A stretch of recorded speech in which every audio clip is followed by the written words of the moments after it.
Bon, bah, bonsoir tout le monde. Donc on va commencer. Euh, donc on m'a invité à la Fondation Ricard à programmer, euh, à faire une programmation. La première idée était de la centrer autour du parfum, des odeurs. Et c'est comme ça que j'ai fini par rencontrer Delphine par l'intermédiaire d'une amie qu'on a en commun. Qui travaille aussi pour cette magazine qui s'appelle Né, qui est le seul, il me semble que c'est le seul magazine français, en tout cas, vraiment se dédier au parfum. Grand public, oui. Ok. C'est un magazine qui a pour but de diffuser la culture olfactive au plus grand nombre. Et donc, il est en français, en anglais et en italien. Et on a quelques éditions pour la Chine également. Et avec Delphine, du coup, on a commencé à réfléchir à une discussion autour du parfum, comme qui ont plus ou moins comme argument de vente l'addiction. Donc c'est comment l'addiction, la drogue, le poison peut être un argument marketing aussi. Donc ça a été un peu la colonne vertébrale de la sélection qu'on a faite et des sujets qu'on va aborder, à savoir de l'Égypte à nos jours et comment tout s'imbrique aussi esthétiquement et comment c'est traduit aussi olfactivement. Euh, Moi-même, je fais des parfums, comme vous pouvez peut-être voir dans l'exposition. Euh, Cette dimension-là me paraissait intéressante à développer, en tout cas, avec Delphine et avec Zoé. Je me présente. Je suis la curatrice. Je m'appelle Zoé Stilpas et je suis docteur en histoire de l'art et critique d'art et prof. Voilà. Donc, bonjour à tous. Merci infiniment, Morgane, pour cette invitation. Merci à la Fondation de nous recevoir pour cet événement autour du parfum. C'est toujours un grand bonheur de parler de parfum. Donc, en quelques mots, mon parcours, je suis venue au parfum par ma famille, par mon frère en particulier. C'est parfois un bon motif de névrose. Et il a créé une marque qui s'appelle État libre d'Orange, à laquelle j'ai participé à ses débuts. Et donc, je vais vous présenter quelques-uns des parfums que dont j'ai pu voir le développement à l'époque. Et aujourd'hui, je travaille pour le collectif Né. En fait, je suis rédactrice au sein de la revue. J'ai une activité de professeur aussi, comme Zoé. Puisque j'ai fait une thèse aussi autour du langage du parfum, des récits du parfum. Et aujourd'hui, je suis aussi en charge de l'agence créative qui s'appelle le Bureau olfactif. Donc, je mets ma plume au service de marques et de groupes. Voilà. Alors, peut-être qu'on peut commencer. Donc, on a appelé ça aux confins du parfum. On est allé voir les zones troubles, les territoires pas si inexplorés que ça, parce que c'est quand même les territoires du refoulé, en fait, plus exactement, qui sont des bons motifs pour créer des histoires autour du désir, autour des pulsions, qui peuvent être un motif d'achat ou un motif pour se parfumer. Parce que la grande question, c'est pourquoi est-ce qu'on se parfume aujourd'hui ? Il y a eu des époques où on se parfumait pour devenir immortel, tout simplement, où on se parfumait pour combattre la peste, où on se parfumait pour séduire, pour se mettre un élixir, un filtre d'amour. Et je pense qu'aujourd'hui, on est riche de toutes ces strates. Et si pendant un temps, au moment de la Renaissance, le parfum avait un but aussi d'hygiène, aujourd'hui, on a quitté cette dimension-là pour rentrer vraiment dans le territoire du fantasme. Et le marketing, la publicité, bien compris et a bien utilisé cette dimension-là. Donc, alors, on a fait un petit diagramme. Attention les yeux. Il y a du graphisme derrière. Donc, on a essayé de voir quelques territoires périphériques du parfum. Donc, le premier, en fait, le plus historique, ce serait peut-être le remède. un parfum qui soigne, un parfum qui guérit, qui prolonge la vie, peut-être pour des années, des centenaires. Ensuite, il y a limitrophe, il y a le parfum poison. Donc on verra ensemble quelles sont les origines de ce parfum, enfin du poison, puisque parfum et poison ont les mêmes précurseurs, finalement, les mêmes précurseurs, les molécules, les ingrédients. Le parfum et la drogue, ça c'était le leitmotiv de Morgane. Donc on est bien allé voir de ce côté-là, de l'addiction.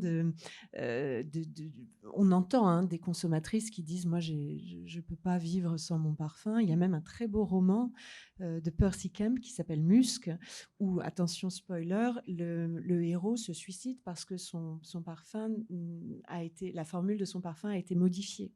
Donc il y a une véritable identification au parfum, une envie d'y revenir. Et puis c'est vrai qu'au bout d'un moment, on ne se sent plus. Parce que quand on s'est habitué à son odeur, et à son odeur artificielle, artefactuelle, on ne se sent plus. Et donc il y a une déception. Donc, on en remet. C'est Annick Goutal qui, à l'époque, quand elle avait créé l'eau d'Adrien, les consommatrices se disaient « non, mais ça se dissipe ». Et elle disait « elles n'ont qu'à en remettre ». Donc il y a cette dimension-là. On est dans sa bulle olfactive, on ne se sent pas soi-même. Ça, c'est pour des raisons physiologiques évidentes, qu'on doit rester alerte face aux signaux de danger potentiels, le brûlé, le gaz, les proies ou les prédateurs. Et donc, voilà. Et le dernier territoire le plus... qu'on a beaucoup vu, surtout dans les années 2000, c'est le sexe. Le parfum qui serait un accès, un facilitateur de rencontres sexuelles instantanées, en fait. C'est assez rapide, grâce au parfum, avec toutes ces... surtout, je pense au parfum pour hommes, où on voit toutes ces femmes, ces utilisatrices secondaires du parfum, le nez dans le cou de l'homme qui s'est abondamment parfumé et qui le suivent à la trace. Donc voilà, c'est le plan, en fait. Donc on commence par le parfum et le remède. On remonte à la Grèce antique, à l'Égypte ancienne. Et là, c'est le berceau de la parfumerie. C'est les premiers usages du parfum. Bien sûr, à l'époque, le parfum n'est pas sous forme alcoolique. Le parfum est sous forme solide, des encens qu'on fait brûler sur les autels, sous forme d'huile dont on s'enduit le corps, de baume, mais aussi sous forme tout simplement d'épices dont on farcit littéralement les cadavres qu'on a embaumés pour donner un accès à l'éternité assez notable, parce que c'est pas pour tout le monde la momification, bien sûr. Donc c'est pour ces personnes qui peut-être le méritent. Enfin voilà, bon, à discuter. En tous les cas, il y a une opposition entre la putréfaction du corps, et c'est là aussi on entre en résonance avec le travail de Morgane, c'est qu'il y a une opposition fondamentale entre le parfum qui est fait d'épices incorruptibles, les épices, c'est ce qui ne pourrit pas. Ça peut durer des années et des années. Donc ces épices et ce corps voué de toute façon à la putréfaction. Et donc on va combattre ça. On oppose le frais au chaud. Enfin, c'est vraiment des oppositions de concepts. Et ça marche. Hein. Enfin, je veux dire, quand on voit l'état des corps des momies, il y a quand même quelque chose d'assez efficace dans ce procédé. Donc c'est comme un or, puisque l'or c'est le métal qui ne se corrompt pas, qui serait olfactif. Et on retrouve dans la publicité contemporaine, je vous parlais de strates qui ont formé l'imaginaire du parfum et qui arrivent jusqu'à nous. On voit dans cette publicité de J'adore de Dior une résurgence de cet or olfactif Et avec cette publicité de 1999, où on voyait le mannequin Carmen Cass plonger dans un bain lustral, un bain d'or, qui telle une impératrice, telle une pharaone. Donc on a à la fois l'imagerie du bain d'ânesse, avec toutes ces femmes qui se plongeaient dans des bains de 500 ânesses, incroyable de luxe, et en même temps d'accès à une forme d'immortalité. Donc, et alors, ça, c'était la publicité de 99 avec ce bain lustral d'immortalité. Et aujourd'hui, on a toujours cet or. C'est le symbole le plus puissant qu'on retrouve dans J'adore, parce que ça, c'était le mot de Cocteau. Hein. Dior, c'est l'assemblage de Dieu et d'or. Donc, on retrouve ce symbole de l'or très fort et de visage éternel. Alors oui, on va faire sentir, bien sûr. Ah bah oui, comme ça on sent au fur et à mesure si ça vous va. Mais je peux m'en charger si tu veux. Donc on va vous faire passer J'adore, qui est une création de Calice Becker, maître parfumeur chez Givaudan. Et une création de 1999. Donc je vais vous en dire quelques ingrédients. Ah oui, bien sûr. Donc, c'est un grand bouquet floral, l'éternel féminin, puisque aussi il y a des connotations dans les ingrédients de parfum. Généralement, on associe la fleur à la femme et le bois à l'homme. Heureusement, il y a des ponts, mais là, on a les très très beaux ingrédients de parfumerie, le jasmin, la tubéreuse, la rose, avec un thépard fruité. Donc, alors, il faut sentir le petit bout pointu. C'est une subtilité. C'est une convention en parfumerie, on parfume les petits bouts pointus. Et donc, vous avez ce départ, ces premières notes. Alors, peut-être j'explique un peu la composition d'un parfum. Un parfum, c'est un assemblage de plusieurs ingrédients qui viennent de différentes origines. On a des fleurs, on a des graines, on a des résines, on a des bois qui sont extraits selon différents procédés, qui sont assemblés dans un parfum et qui vont avoir différents poids ce qu'on appelle des volatilités. Donc, quand on sent un parfum, au début, on a les molécules et les ingrédients les plus volatiles. Et alors, par exemple, c'est les agrumes, les citrus, ensuite les notes aromatiques, ensuite ce qu'on appelle les notes de cœur, qui sont les fleurs, et enfin les notes de fond, qui sont les bois, les résines, les choses beaucoup plus lourdes et qui, elles, vont créer ce qu'on appelle le sillage. C'est ce qui va rester très longtemps, parfois. C'est tout d'un coup l'imaginaire baudelairien. On ouvre le placard, on retrouve le grain de musc d'encens et ça reste pour l'éternité. Donc, vous avez ce qu'on appelle aussi dans le jargon la pyramide olfactive, comme s'il y avait une forme de pyramide avec cette pointe des agrumes, des notes fruitées aussi. Et enfin, on va aller sur des choses plus profondes. Donc voilà, c'est un parfum qui aujourd'hui a quand même 25 ans. Donc, enfin, presque, il va fêter ses 25 ans. Donc voilà, et ça reste toujours dans les blockbusters, dans les premiers parfums vendus au monde selon toute région confondue. Alors bien sûr, c'est entretenu par la marque. Bien sûr, la marque crée ce qu'on appelle des flanqueurs, c'est-à-dire des variations sur ce même thème. D'abord, c'est eau de toilette, eau de parfum, parfum intense, élixir, voile de parfum. Enfin, chaque année, il faut réalimenter la machine. Donc, vous avez cet entretien. Voilà. Il s'agit d'un des parfums les plus vendus. Oui, ça fait partie des incontournables, des best-sellers dans le monde, au même titre qu'un numéro 5. Alors, mon numéro 5 a une longévité exceptionnelle quand même. Bien sûr, la formule a changé depuis les années 20, mais on a continué à entretenir le désir autour de ce parfum. Donc, on avance. On avance dans un grand saut de l'Égypte au Moyen-Âge. Voilà. Et au Moyen-Âge, le parfum porte remède, bien sûr. Grèce et Rome, l'usage des parfums est très important. Il a différentes dimensions, mais on va dire avec l'arrivée du christianisme, il va y avoir une mise à distance des rites païens et le parfum est associé à une certaine forme de paganisme, d'offrande aux idoles. Donc on va malgré tout avoir une survivance du parfum grâce à sa dimension curative. Et c'est les moines qui vont cultiver les simples, qui vont cultiver...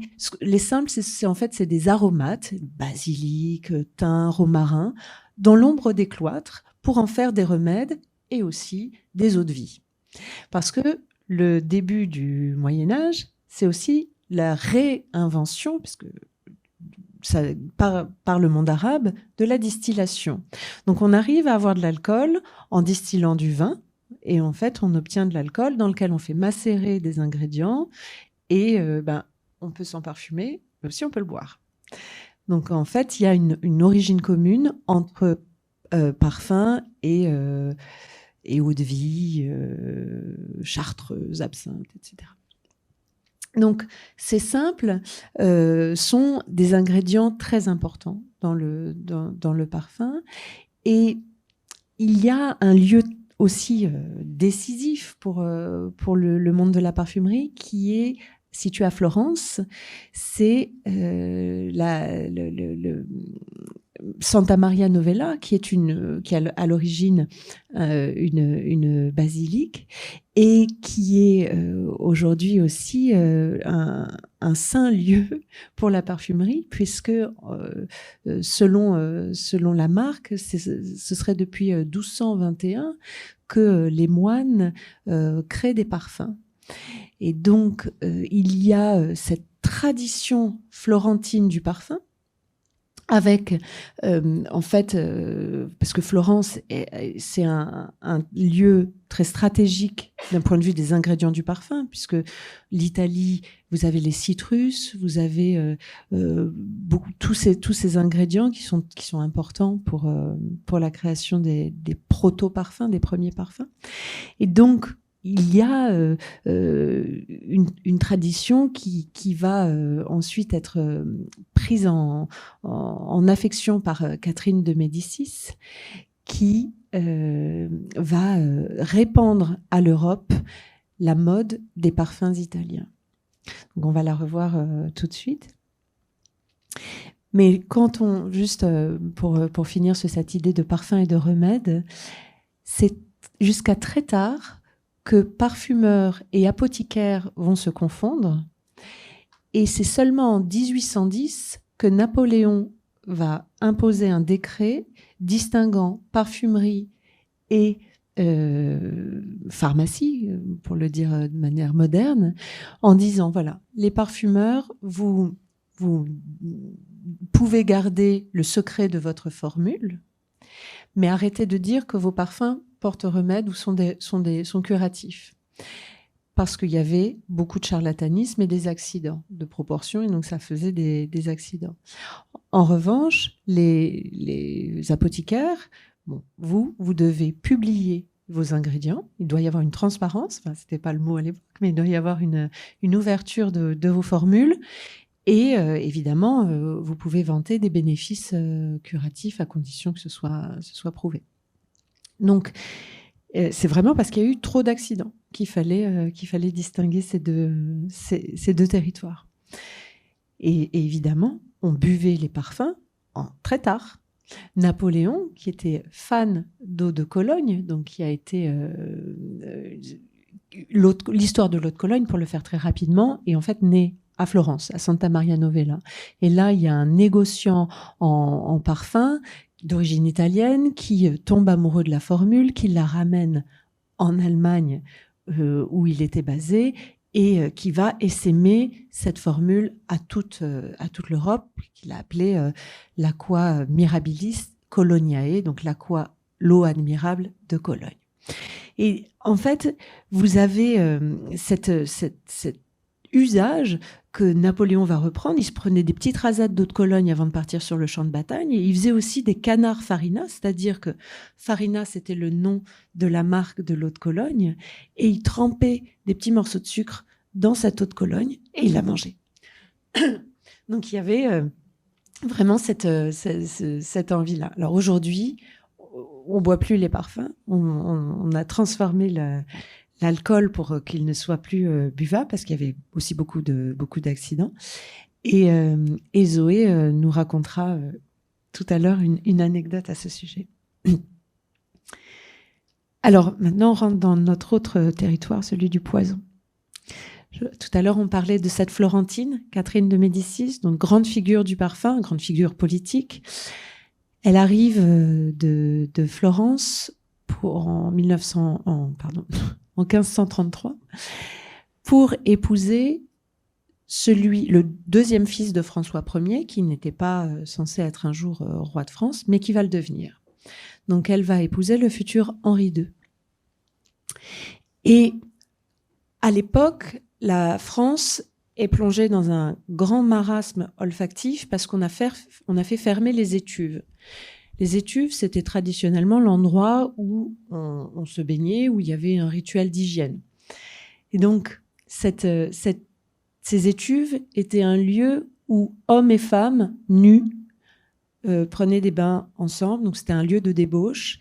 Et sous couvert de la peste, qui était vraiment la grande peur de l'époque, on les fait fermer en disant oui, mais l'eau transmet les maladies. Mais en fait, c'était aussi parce qu'il y avait un problème moral derrière ça. Donc, Catherine est prévenue et elle amène avec elle, dans ses bagages, son parfumeur favori, Renato Bianchi, dit René Le Florentin. Et René Le Florentin va importer à Paris tous ces parfums. Il va ouvrir une boutique sur le pont au change où non seulement ils vendent des parfums, mais aussi ils vendent des poisons. Et à l'époque, les Italiens sont très friands du procédé. C'est très pratique pour éliminer des rivaux amoureux ou politiques. Et, les Borgia, les Médicis eux-mêmes en sont des grands admirateurs. Et il va aussi importer une mode qui est celle du gant parfumé. Donc, il y a ce gant à la Florentine qui arrive à Paris et qui va être pris d'amour par tous les nobles qui, évidemment, veulent se protéger des maladies. Et donc, on pense que par le contact, il peut y avoir une maladie. D'ailleurs, on a revu avec le Covid des gens qui se baladaient avec des gants en plastique dans le métro. Donc, il y a toujours ces mêmes imaginaires qui apparaissent. Et les gants que Catherine de Médicis pouvait offrir pouvaient être empoisonnés également. Donc il fallait se méfier. Donc là, je pense que c'est le... Je peux dire deux mots sur ces objets. Cette recherche sur justement cette époque où à Florence, les Borgia avaient comme habitude d'exceller dans l'art d'empoisonner. Et il y avait aussi une sorte de ritualisation de ce moment où en fait l'empoisonner c'était comme un spectacle en fait après à cette période-là. Et ça a donné des objets, chose qui m'intéresse particulièrement à chaque fois, les objets qui d'autant plus sont fatales. Et donc j'ai trouvé malheureusement j'ai pas trouvé la bague exacte qui a dû disparaître, ou j'ai pas encore assez fait de recherche peut-être aussi, mais et apparemment donc c'est César Borgias qui a été assassiné avec une bague avec un dard en fait.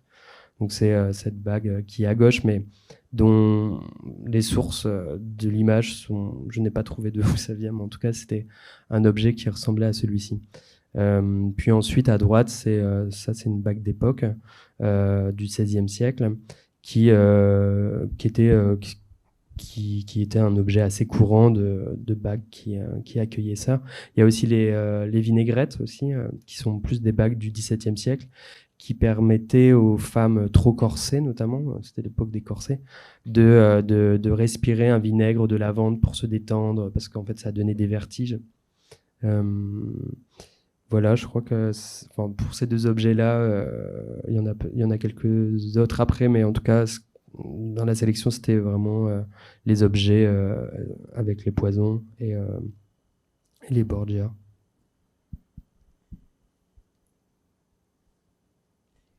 Ah oui, ouais. Là, on a Diane de Poitiers qui était comment dire, la maîtresse de Henri II, en fait. Donc, Catherine de Médicis ne l'avait pas vraiment comme amie, hein, qui était aussi connue pour boire des sels d'or. Et, et, et à cette époque-là, il y avait des matériaux tels que l'or qui étaient ingérés, en fait, avec cette idée que ça allait lui permettre éternellement d'avoir le même teint et d'être jeune forever. Et sauf que ça a fini par lui créer une anémie, il me semble. Et d'ailleurs, j'ai vu un documentaire récemment où ils arrivent à... Pendant la Révolution, Diane de Poitiers a été mise dans un caveau collectif, et pour retrouver ses os, en fait, c'était assez simple parce qu'il suffisait de regarder s'il y avait de l'or à l'intérieur. Et mais c'est ce qui lui a causé, sa perte. Mais elle était toute blanche. Oui, voilà, ouais. C'était pour un effet de style, en fait.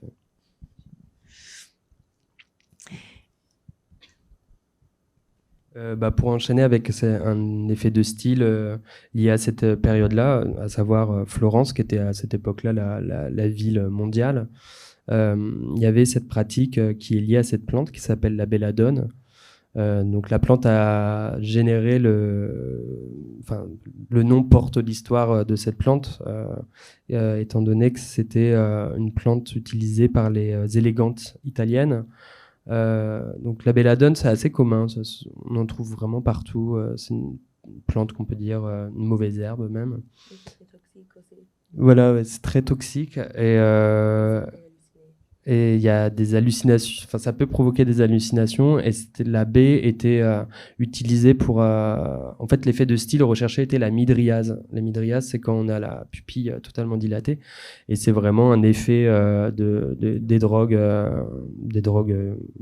comme l'ecstasy. Et elle est un peu plus loin, je crois.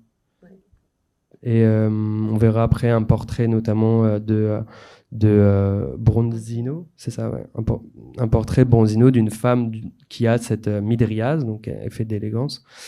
Sauf qu'en fait, ce qui est intéressant dans cette peinture, c'est qu'on n'a pas on se rend pas compte qu'elle est genre juste totalement high, et parce que c'est un effet de style qui était lié aussi au fait d'être un peu comment dire, un peu hallucinant.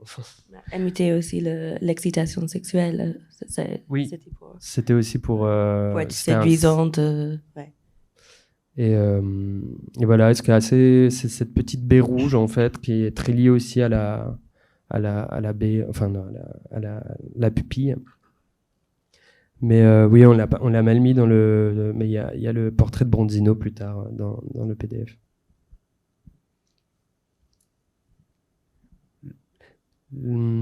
J'ai mis ça en fait dans une recherche que je faisais sur les origines en fait de la sorcellerie, qui m'a amené à faire une recherche sur Hécate, qui est une des premières figures grecque. C'est une déesse grecque qui est déjà en fait aux côtés de Zeus pendant la chute des Titans. Elle est présente comme quelqu'un qui l'aide. Et puis c'est une figure qui traverse un peu les siècles et qui a eu plusieurs comment dire, noms en fait selon les histoires qu'on lui donnait. Et il s'avère aussi que c'est la mère, apparemment. Bon, c'est comme la mythologie, c'est toujours très compliqué d'être certain, mais beaucoup de personnes, de spécialistes disent que c'est aussi la mère de Médée. Et dans ce passage, il y a ce moment où Médée, pour se venger de l'épouse de Jason, lui coud une tunique qui est séduisante. Et donc, c'est les premiers vers où elle voilà, d'une élégante démarche, des pieds blancs comme neige. Enfin, c'est très un moment idyllique qui devient très rapidement, étant donné que la tenue est empoisonnée, devient un texte qui est beaucoup plus sombre, où il y a le sang qui rencontre les flammes. Et voilà, c'était pour cette raison-là aussi les objets élégants sont synonymes aussi de quelque chose qui peut être beaucoup plus dangereux en fait.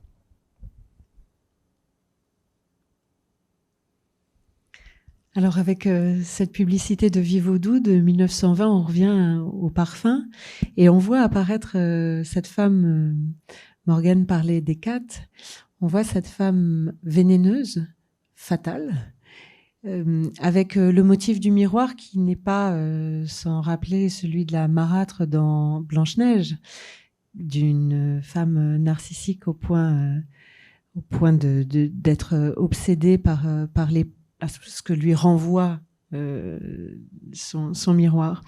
Donc on a cet imaginaire-là qui cohabite avec l'imaginaire de la femme fleur, de la femme beaucoup plus innocente, et on a ce versant sombre. Et alors donc tu as... Et pour introduire à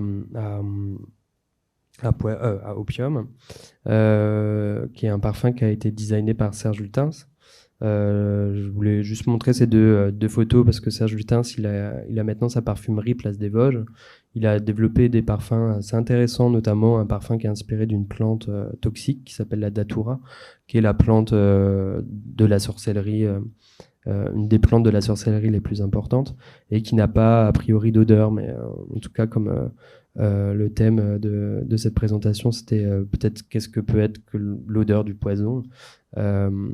Serge Lutens, c'était important dans cette recherche. Et dans ces femmes vénéneuses, inspirées de la sorcellerie, qui sont un univers quand même assez proche de celui des parfums qu'on a sélectionnés. Voilà, ça c'est des photos qu'il a prises. C'est pas pour des campagnes de pub, c'est des photos de Serge Lutens.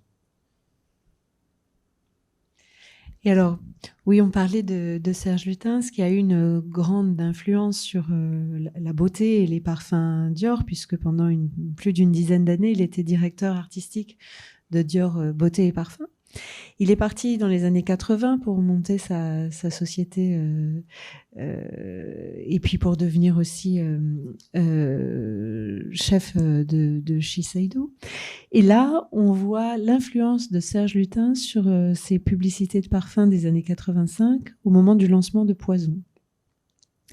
Donc, Poison, c'est un parfum qui met en avant l'ambivalence du geste parfumé ou de la volonté de se parfumer, l'ambivalence aussi de la formule d'un parfum. Et c'est un nom qui a été trouvé par quelqu'un qui est toujours connu, François-Marie Barnier, tristement. Et donc dans ce parfum de 1985 créé par Édouard Fléchier, on a un ingrédient qui est la tubéreuse, un ingrédient très important de parfumerie, et en dose très élevée, on parle d'overdose. Et cette tubéreuse, oui, on parle d'overdose en parfumerie aussi. Et cette tubéreuse, en Italie, on demandait aux jeunes filles de ne pas passer près des champs de tubéreuses le soir parce que ça pouvait leur inspirer des pensées peut-être un peu trop osées. Donc il y a cette dimension-là. Alors vous avez beaucoup de tubéreuses et en tête de la prune aussi. Alors qui a un accord, c'est même ce qu'on appelle une base en parfumerie, donc un accord autour de du fruit juteux, parce que c'est un fruit qu'on ne peut pas... Il y a très peu de fruits qu'on peut extraire naturellement, c'est généralement les agrumes, et la prune doit être recomposée. Donc vous avez cette prune, vous avez également de l'encens, du jasmin, de la rose, de la vanille, de l'ambre, du santal, du vétiver. Donc, poison a été un déferlement. Ça a été, dans les années 85, un monument, quelque chose qui s'est vendu comme des petits pains. Et très vite, aux États-Unis notamment, on a des restaurants où on affiche sur la devanture « Ici, on ne fume pas. Ici, on ne porte pas poison ». Donc ça a été... parce que en fait là vous le sentez, il y a quelque chose de très opulent, mais comme beaucoup de parfums de l'époque, hein, quand on sent Giorgio Beverly Hills, il y a cette même puissance, ce même sillage, et ça a été évidemment une fabuleuse publicité, le No Smoking, No Poison, donc avec l'ambivalence de ce slogan. Et alors là, on va vous montrer la publicité qui a été créée en 1985 par Claude Chabrol, qui a été inspirée de La Belle et la Bête.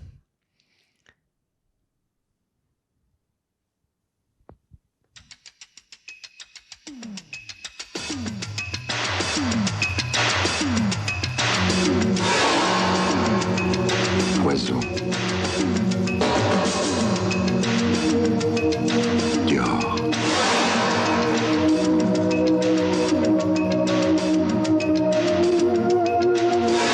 Poison. Le parfum par Christian Dior.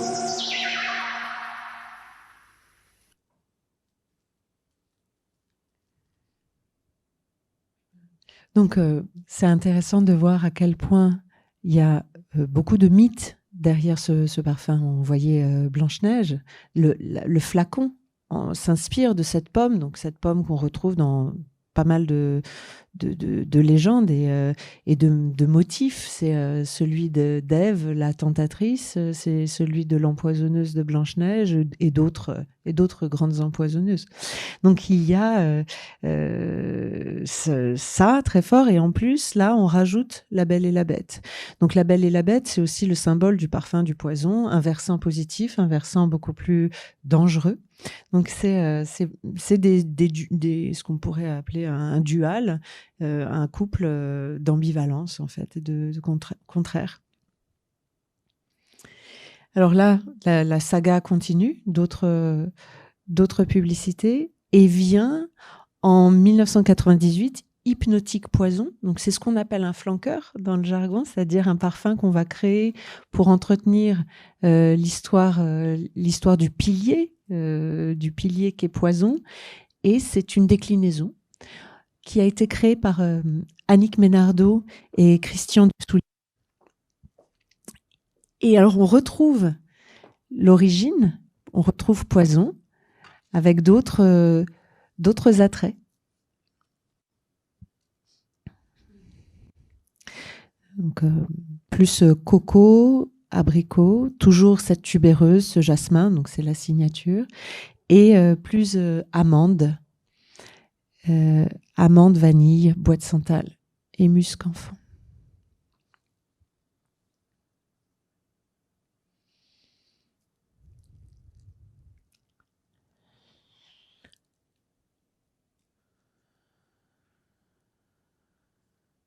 Et alors cette publicité plus récente, où là on retrouve Ève, la tentatrice. Les couleurs de Serge Lutens sont Mmh. des couleurs hyper artificielles.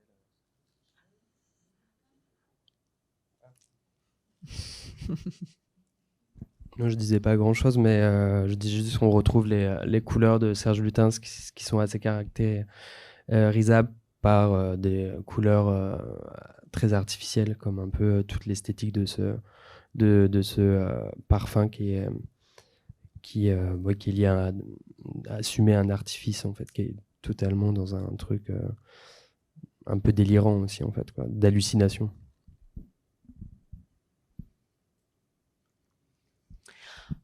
rentre dans un autre territoire, celui de la mort et de la flétrissure. Là, toujours avec Poison, on a eu en 2002 une très jolie campagne qui s'est inspirée d'une œuvre, d'une illustration de Charles Alan Gilbert qui s'appelle All is Vanity. Donc vous avez l'original à droite qui a été publié en 1902 dans Life et créé 10 ans plus tôt.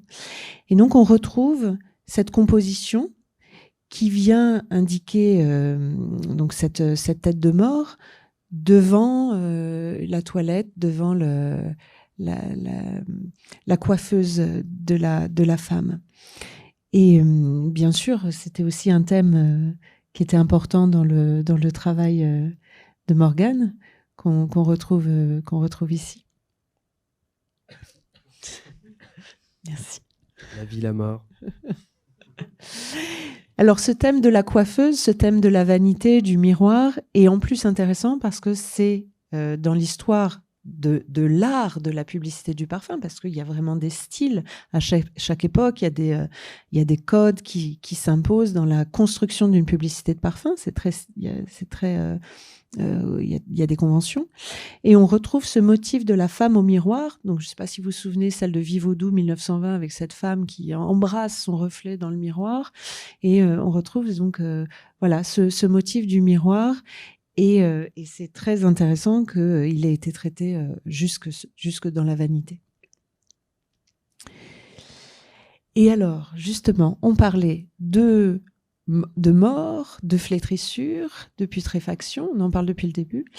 Et alors, je vous propose de sentir Charogne, qui est une création État libre d'Orange. En fait, alors, je peux vraiment en parler parce que c'était mon envie. J'avais envie de créer un parfum hommage à Baudelaire, avec ce poème Une charogne.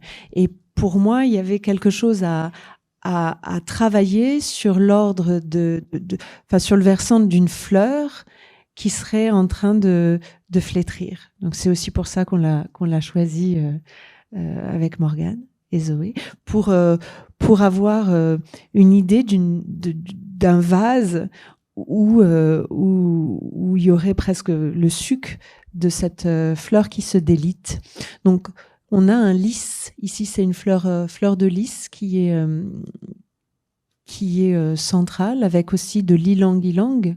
C'est une création de Shyamala Maisondieu, donc un parfumeur qui aime beaucoup cette ylang pour son côté solaire, et qui a aussi travaillé une dimension un peu animale et très épicée de la fleur.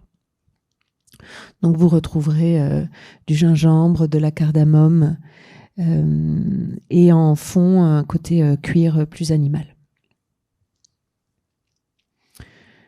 Donc, et alors toujours dans la marque État libre d'Orange, on va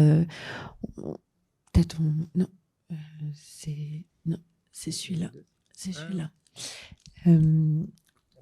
Alors, c'est un parfum qui s'appelle Les Fleurs du Déchet, et sa version anglaise I Am Trash, qui a été aussi sélectionné parce qu'il rentrait parfaitement en résonance avec le travail de Morgane, et qui est créé uniquement à partir d'ingrédients qu'on dit surcyclés.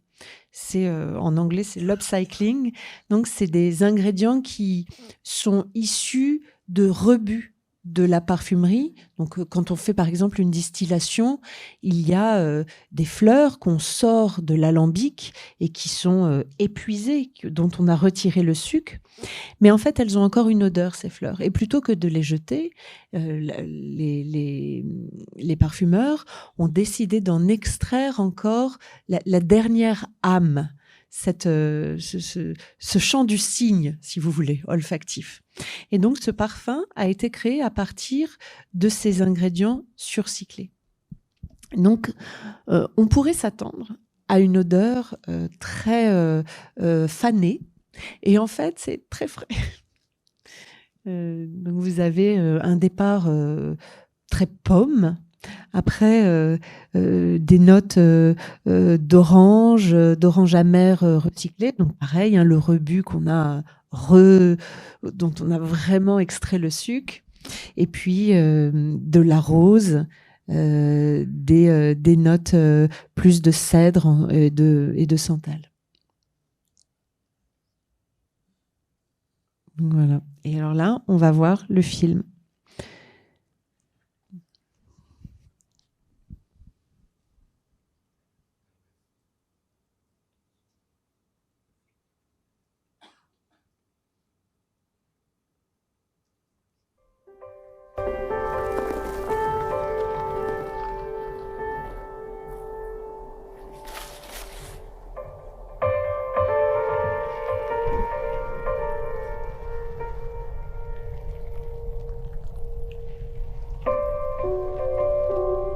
Trash.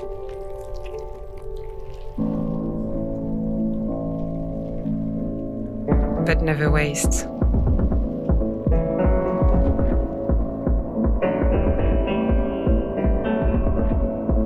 The most wanted scent, made from the unwanted. Les fleurs du déchet et tes livres d'orange.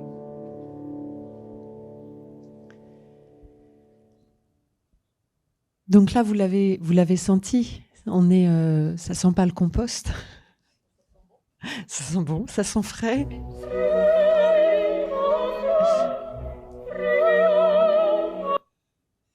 Oui, très fruité. Il y a ces notes en tête, très, très fruité pomme.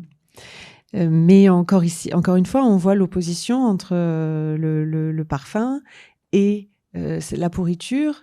Normalement, c'est deux territoires qui sont pas faits pour, enfin, qui se combattent. Et aujourd'hui, ce qui est intéressant, c'est que l'industrie du parfum change, puisqu'il y a cette urgence de développement durable qui est là, et quelque chose qui est fondamentalement pas très durable. Le parfum, c'est aussi de l'éphémère. C'est quelque chose. Les grandes accusations contre le parfum, même du temps des Romains, c'était que le parfum, on ne peut pas le léguer aux héritiers. Hein, ça s'évapore tout de suite. Donc il y a l'idée de créer quelque chose pour un plaisir éphémère, mais qui soit dans une logique de développement durable avec ces ingrédients-là. Donc maintenant, on va rentrer dans le parfum et la drogue. Et voici ce que vous avez promis tout à l'heure, la belladone qu'on a mal rangée, avec ce portrait. Donc on voit bien la pupille dilatée là. Oui, elle est complètement défoncée.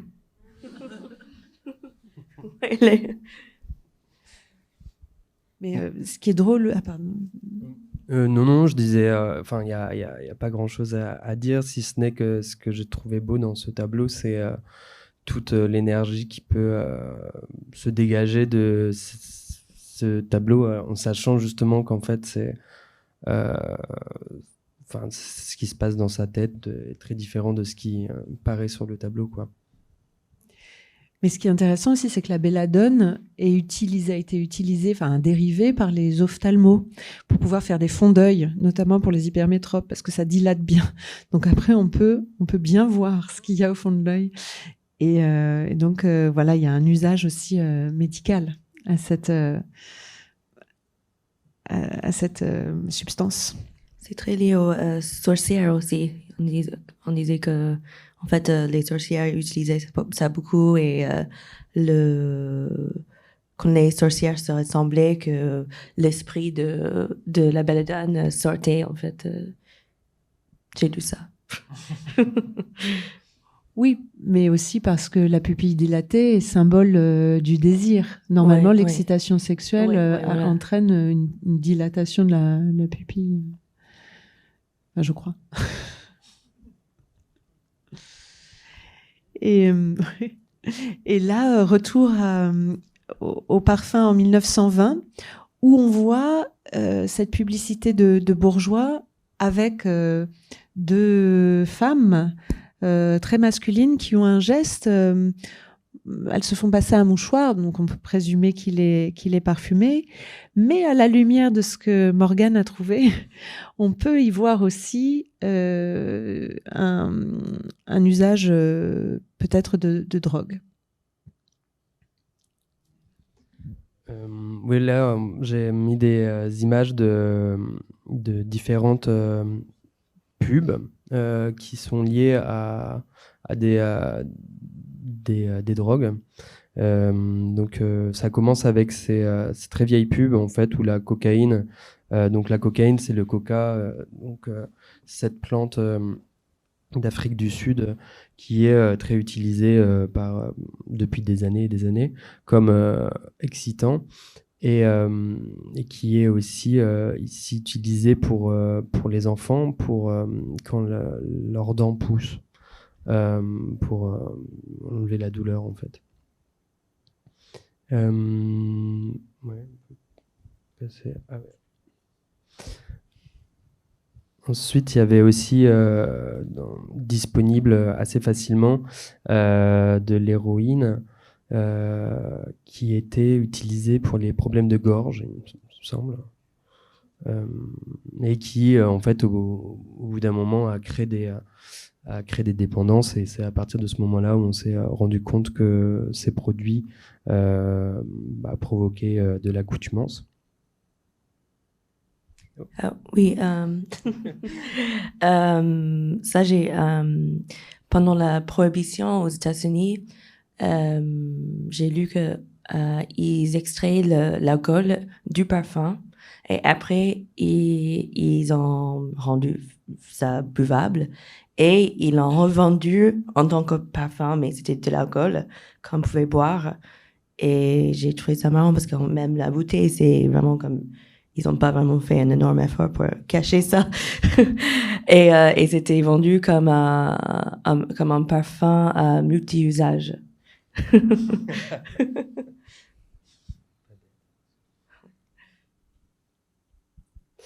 Là, il y a une pub du vin Mariani, qui est un vin français très, très connu, en fait, à l'époque, qui comprenait, en fait, c'était un vin avec une macération de coca, donc il y avait aussi de la cocaïne à l'intérieur de ce vin, comme d'ailleurs aussi dans le Coca-Cola. Ensuite, il y a une série de pubs donc il n'y a jamais eu vraiment de pub pour la cocaïne, après, à part ceux d'avant, qui étaient, je me semble, dans les années 20 ou 30. Et là, les prochaines correspondent plus à l'arrivée de cette drogue dans les années 60, à l'époque où la cocaïne faisait son apparition à New York, surtout. Toutes les pubs sont plutôt américaines.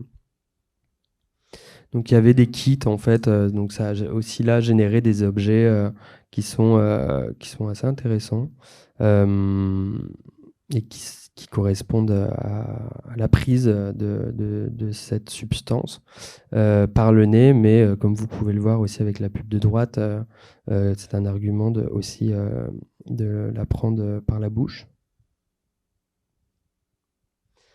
En fait, on montre ça aussi parce que ça fait partie un peu de l'esthétique des pubs suivantes, en fait, liées à Opium, qui est un pub qui est encore plus comment dire, qui souligne encore plus sa familiarité avec une drogue, alors que pour Poison, il y avait quand même quelque chose de très lié à l'imaginaire.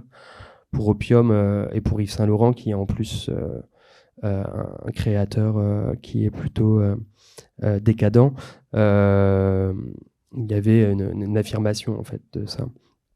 Donc là, il y a les pailles en forme d'aspirateur. Il y a même à droite, c'est c'est pour prendre soin de son nez en même temps, mais c'était un médicament presque. Donc ce qui était intéressant, c'est que c'est genre juste des objets qui permettent, mais c'était pas interdit en fait de les vendre. Donc après, là, on arrive vraiment plus à une esthétique qui pourrait être celle que Yves Saint Laurent a réutilisée en fait pour ses campagnes de pub de Opium, avec des kits qui sont déjà plus reliés avec l'Asie et avec oui, un aspect plus asiatique en fait, dans ces objets.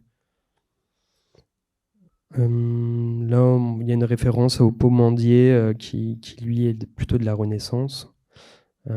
Et puis, c'est toujours ces kits.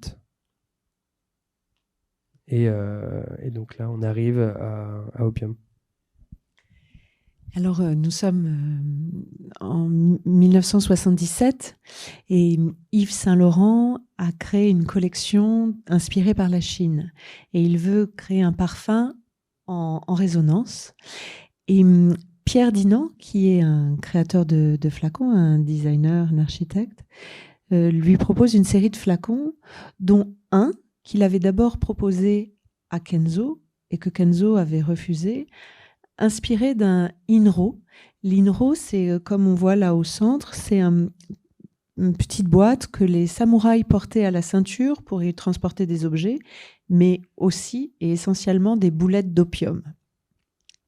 Donc l'idée, évidemment, n'a pas trop plu à Kenzo, mais en revanche à Yves Saint Laurent beaucoup.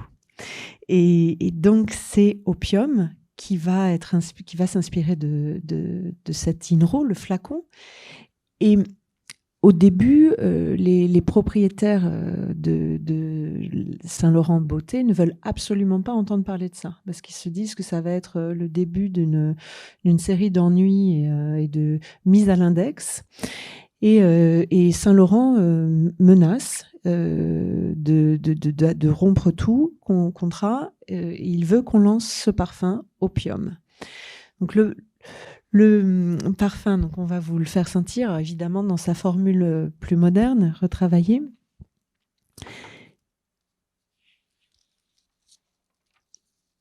Mais c'est un parfum qui est très ambré.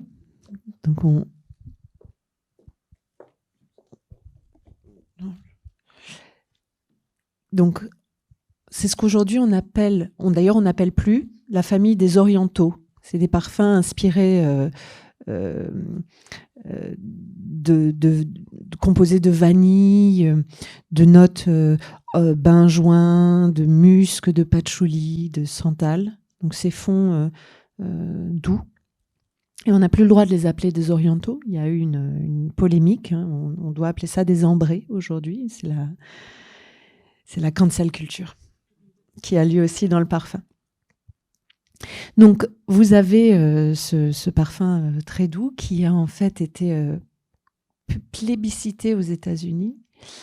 D'abord, l'Europe se l'est arraché et le propriétaire de Bloomingdale découvre ce parfum et donc toujours les propriétaires de Saint Laurent Beauté ne voulaient pas le vendre aux États-Unis.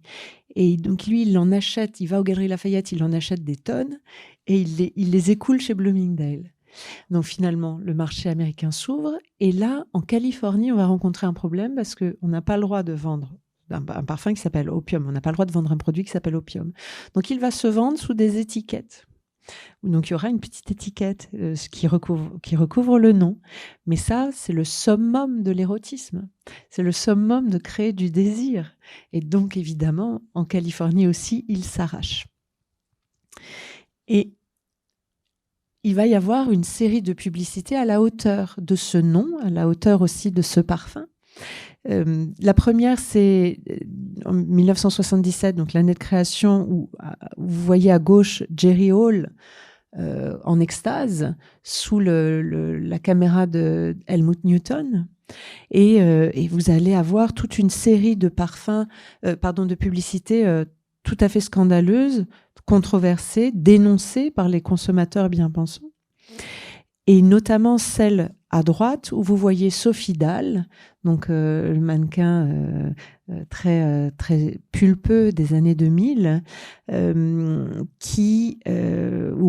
la blancheur contraste avec le fond noir. Et en fait, il y a une agence de surveillance de la publicité britannique qui s'appelle LASA et qui comptabilisait le nombre de plaintes reçues pour cette publicité, notamment sur les abribus. Enfin bon, il y a eu des accidents. parce que c'est quand même ça attire l'œil. Et en fait, c'est la publicité qui a eu le plus de plaintes dans toute l'histoire de ce bureau de surveillance de la publicité. Donc, année 2000. Et le slogan aussi, pour celles qui s'adonnent à Yves Saint Laurent, aux États-Unis, la connotation de drogue a été changée plutôt en habitude, pour celles dont Yves Saint Laurent est une habitude, a habit. On va retrouver aussi dans les années avant les années 2000 ce duo masculin-féminin, donc Opium pour Homme apparaît un peu avant les années 2000.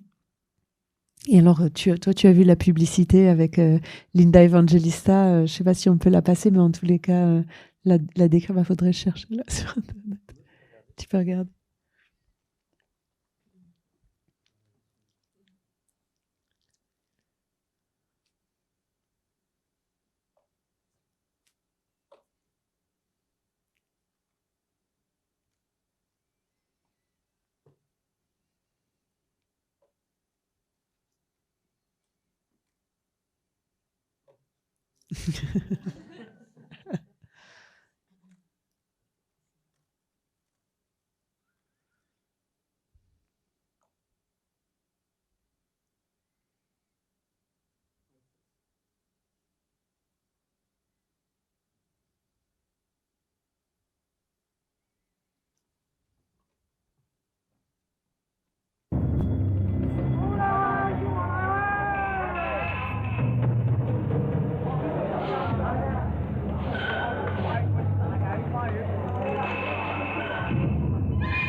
Opium, le parfum d'Yves Saint Laurent.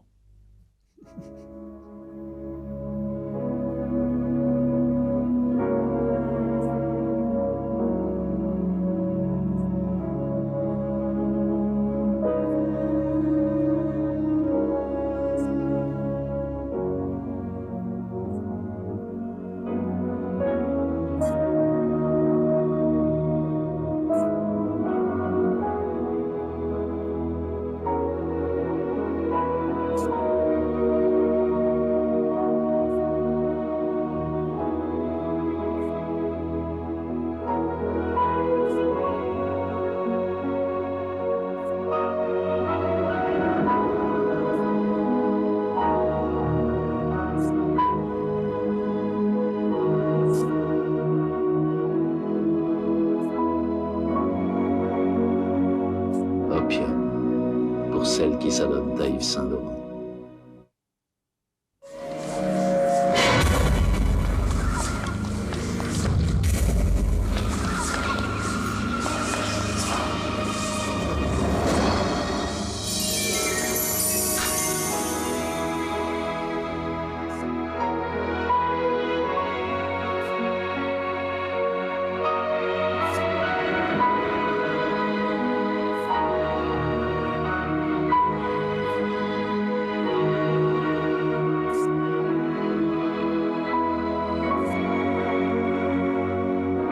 Opium, pour celle qui s'adonne à Yves Saint Laurent.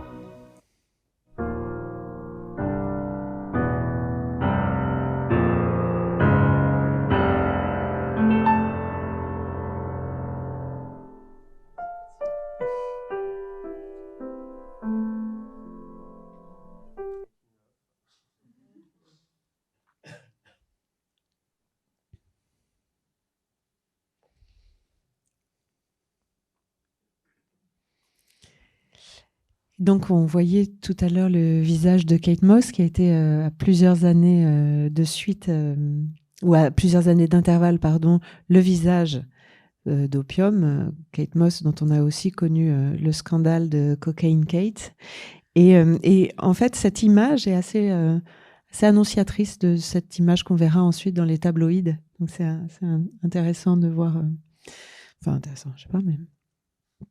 Et donc voilà, toujours cette même pose, toujours cette même invitation à la lascivité, pour le dire comme ça, et en tous les cas d'extase et d'abandon. qui est quand même la notion d'abandon, enfin la femme qui s'abandonne au plaisir est aussi un motif important en publicité de parfum. Et plus récemment, Opium a fait un petit flanqueur en 2014 avec Black Opium, qui est aussi... donc si Opium est sorti des tops des ventes, en revanche, Black Opium, lui, y est rentré de manière fulgurante. Et il y avait comme ingrédient un peu, on va dire, qui un peu évoquait cette addiction, le café, qui est une addiction légale. Donc voilà, il y avait, comme on voyait Linda Evangelista tout à l'heure dans le souk, enfin en tous les cas en Asie, donc c'est pas un souk, mais je me dis, mais c'est pas grave. Et donc là on retrouve aussi l'héroïne de Black Opium de 2014 cherchée dans les rues de Tokyo, parce que là avec Black Opium on n'est plus en Asie mais on est revenu au Japon. Partir à la recherche de sa dose de Black Opium. Autre addiction, enfin, en France c'est pas de l'addiction, c'est un art de vivre, mais c'est Champagne, donc qui a une histoire intéressante. En 1993, la marque Saint-Laurent lance Champagne, et donc qui était pour les femmes heureuses, légères et pétillantes. Mais il y a une procédure judiciaire qui a fait date. C'est que le comité interprofessionnel du champagne a interdit que ce parfum porte ce nom parce que le champagne était réservé, en fait, c'était un nom déposé. Et on retrouve aussi ces ponts dont tu parlais, Zoé, entre le parfum, l'alcool, cette idée qu'on a longtemps bu du parfum. Et alors, Champagne s'est transformé en ivresse. Voilà. Mais il y avait eu une belle publicité justement à cause de ce procès. Et enfin, pour finir avec l'addiction, là, on est en 2002, en plein porno chic, et on voit apparaître Dior Addict, qui est toujours dans cette veine de parfum qui viendrait assouvir son manque. Alors, son manque de la marque ou son manque d'autre chose. En tous les cas, le parfum est une réponse. Et donc, voilà pour la drogue. Et alors maintenant, vous avez promis du sexe. Ça va être la fin, le territoire du sexe. Alors évidemment, on ne l'a pas exploré trop parce que c'est très vaste. Mais en relation avec le travail de Morgane, on a sélectionné Sécrétion magnifique. Toujours de État-Libre d'Orange.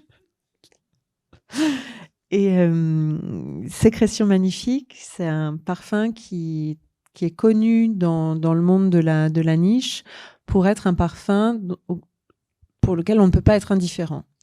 Il y a toute une série de blogueurs sur YouTube qui font des ouvertures et des découvertes de Sécrétion magnifique où on voit des réactions horrifiées, que c'est un parfum horrible. Et donc, ça a participé de la légende de ce parfum, Sécrétion magnifique, inspiré des 4S, sang, sueur, sperme, salive. Donc là aussi, c'est un leitmotiv important dans le travail de Morgane. Donc voilà, qui est ces sécrétions masculines. Donc pour représenter cet univers-là, Antoine Ly, le parfumeur, a fait d'abord un départ aldéhyde. Les aldéhydes, ce sont des molécules de synthèse qui ont été découvertes dans les années 1910 et qui créent comme un effet de fer chaud. Il y en a pas assez. Et alors, il y a ce deuxième... voilà. Donc, les aldéhydes créent un effet de fer chaud et un effet métallique, en fait, comme quand on repasse. Ensuite, donc, un peu le côté sang, métallique du sang. Ensuite, il y a un effet algue avec cette molécule qu'on appelle la calone, qui est une molécule toujours inventée dans les années, fin des années 70-80, qui est une molécule qui évoque les embruns, la mer, c'est de la synthèse, hein, mais pendant longtemps, on n'avait que l'ambre gris pour évoquer ça, qui est la sécrétion du cachalot. Et donc là, c'est une overdose de calone aussi, avec un côté lactonique. Donc c'est aussi de la synthèse, évoquer des notes un peu de coco, de lait chaud. C'est ça aussi un peu qui peut révulser parfois. Et un fond tout à fait parfumistique de santal, d'iris, d'opoponax. Donc en fait, c'est un parfum qui il y a un écrin derrière pour le recevoir, un écrin de connotation, d'évocation qui rebute. Sécrétion magnifique, il y a cet oxymore qui est intéressant en plus dans le nom du parfum. L'oxymore, c'est très utilisé en nom de parfum pour capter l'attention de l'auditoire, hein. Ça crée une anomalie, donc ça intéresse tout de suite.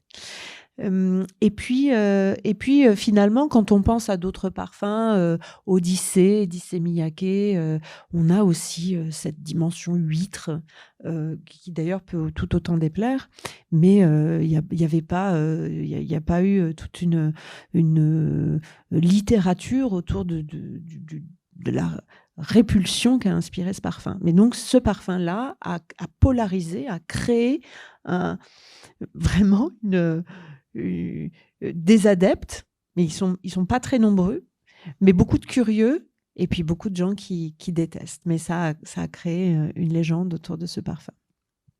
Donc voilà, je sais pas ce que vous en pensez.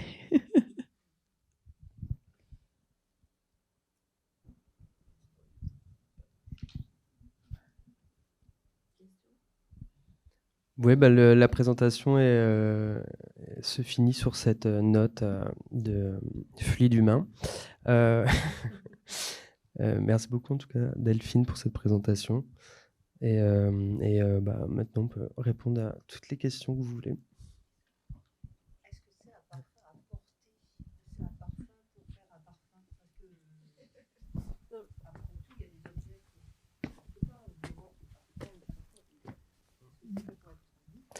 Bien sûr. Non, mais évidemment, il y a cette question-là. Est-ce que c'est un parfum accessoire de mode ou accessoire social, d'interaction sociale, ou est-ce que c'est un parfum limite, donc un parfum plus de contemplation qui créerait, non pas en tant que parfum de peau, mais en tant que chose à contempler, comme on peut voir des œuvres plastiques qui ne sont pas belles, ne sont pas agréables. On n'est plus dans l'art déco, là c'est sûr, avec cette dimension parfum. Donc ça aussi intéressait beaucoup les amateurs de parfum, parce que ça posait cette question de est-ce que le parfum peut rentrer dans la sphère de l'art, dans la sphère esthétique, avec non pas cette dimension d'usage, mais plutôt de contemplation, d'appeler une attention spécifique, puisque quand on porte un parfum, il n'y a pas la même attention que quand on essaye de comprendre l'intention derrière cette création. Quel est le message? Qu'est-ce qui veut être dit derrière? Donc oui, entièrement, ça a soulevé aussi un débat.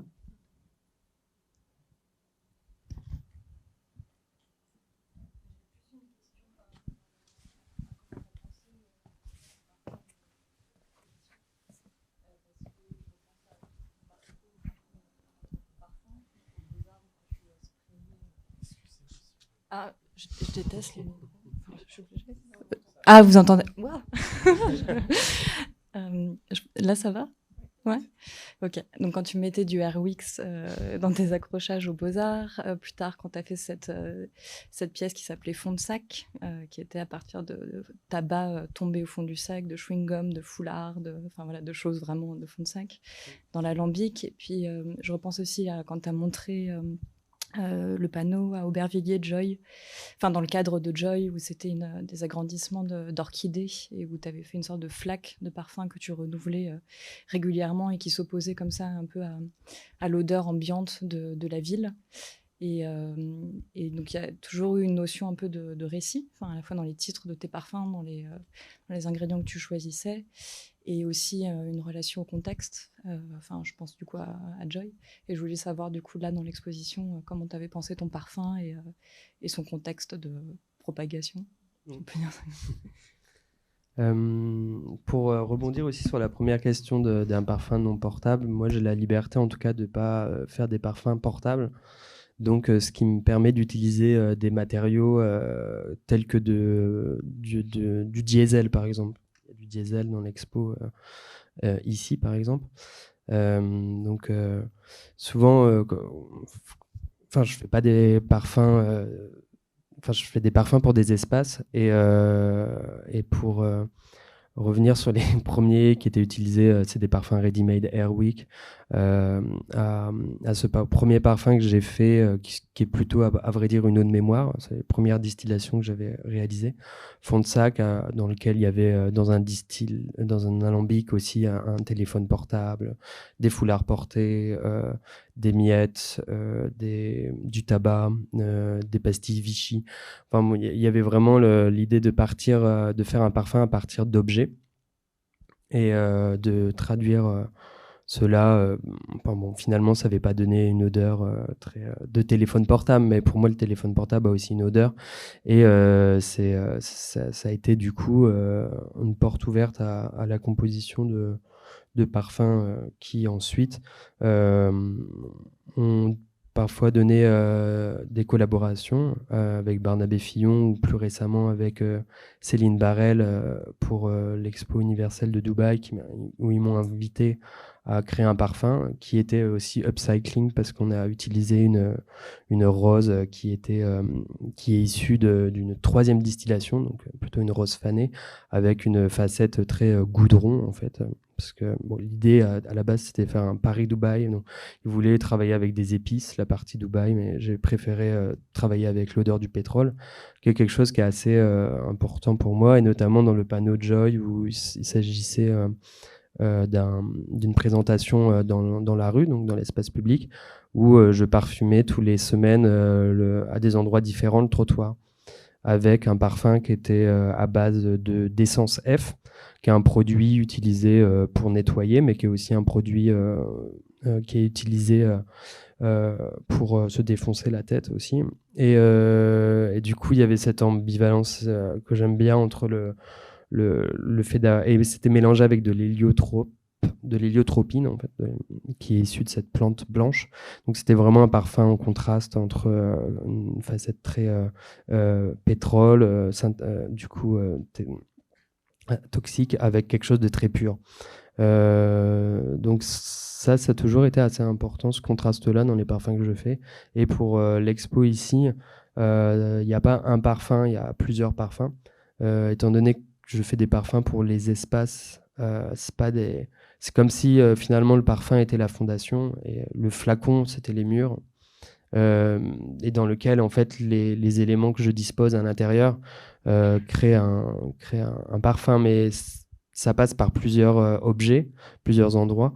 Dans la première salle, il y a 5 chemises par exemple, 4 chemises qui sont au sol, qui sont parfumés avec des parfums composés, parce que maintenant je travaille aussi avec des produits synthétiques, comme tu en as évoqué quelques-uns, comme l'héliotropine, l'exaltolite total, le Vertofixker, ce qui sont des molécules synthétiques. Donc c'est juste une molécule pure, mais qui vient généralement souvent d'éléments naturels, hein, comme la coumarine qui peut venir, qui est présente naturellement dans beaucoup de plantes, mais qu'on isole. Donc je travaille aussi avec des molécules synthétiques, mais aussi avec des odeurs existantes ready-made, telles que l'essence.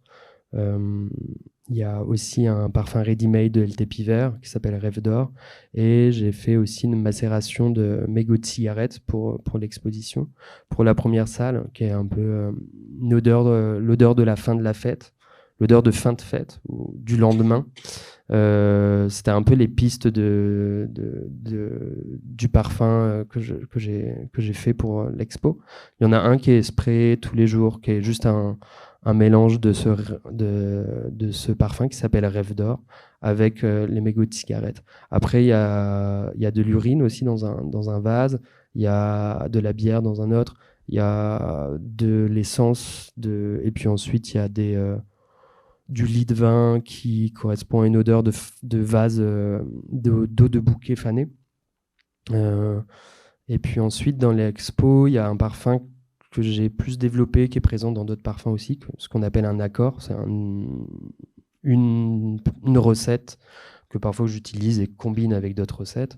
Et c'est un accord de transpiration. Donc que j'ai travaillé avec des matériaux animaux, surtout la civette synthétique, et avec une partie épicée, mais qui correspond plutôt à une transpiration solaire, en fait, une transpiration qui est pas froide. Enfin, c'est la transpiration de l'été, en fait, notamment avec du fenugrec.